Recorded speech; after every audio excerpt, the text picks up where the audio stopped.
Je suis un grand délinquant de la route. C'est pour ça qu'aujourd'hui j'ai eu la bonne surprise de recevoir un avis de contravention pour une somme de 68 € pour une vitesse retenue de 71 km/h alors que c'est limité à 70. Je suis donc hautement coupable. Mais pour cette somme, 45 € si je paye rapidement, j'ai quand même le droit d'avoir une photo souvenir.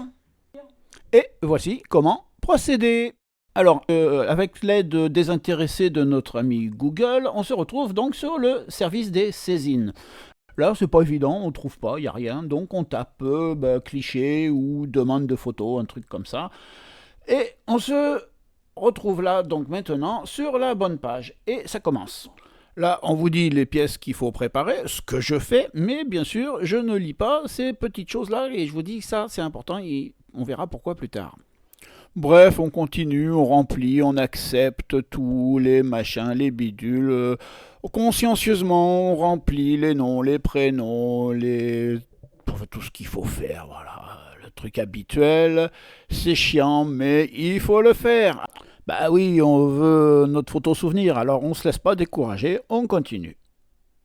Donc on remet tout ce qu'ils savent déjà, c'est-à-dire notre nom, notre adresse, numéro de téléphone, tout le tralala.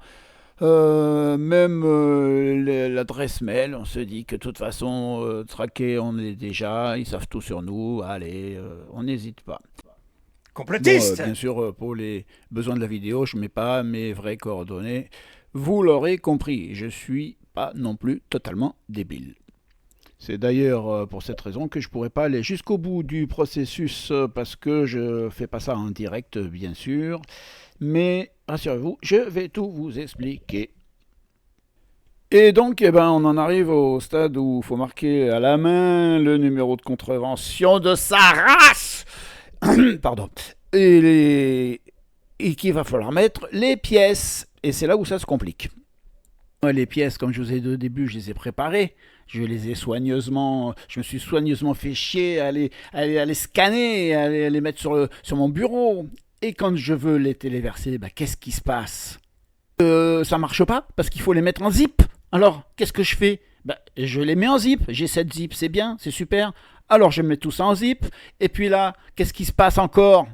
Ça marche pas. Pourquoi ? Parce que le zip, il faut pas qu'il fasse plus de 5 mégas. Et puis, comme il y a toutes les pièces dans le même zip, 5 mégas, ça dépasse. Ça dépasse. Ça fait 6 mégas.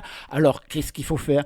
Comme les pièces elles sont en PDF, il faut extraire les images PDF, les mettre en images, les réduire.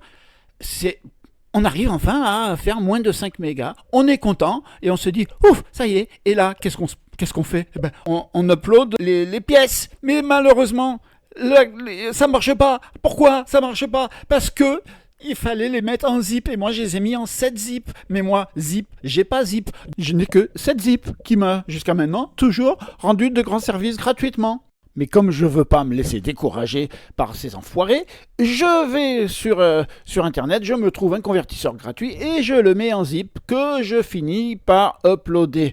Donc je reçois un mail qui me dit que ma demande a bien été prise en compte et que si tout va bien, parce que si tout tatata, que les pièces sont bien, que tout va bien, qu'ils sont contents, qu'ils ont bien mangé, dans un délai de 10 jours, je recevrai un mail avec un accusé de réception qui m'indiquera les coordonnées du service qui traite l'état d'avancement de mon dossier. Et si tout ça si tout ça va bien, que les services compétents auront encore 7 jours pour accuser réception à partir de la réception de la demande.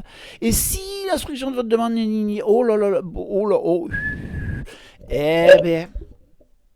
c'est trop pour les jeunes, pour le public, pour les gens, pour les jeunes, pour les gamins.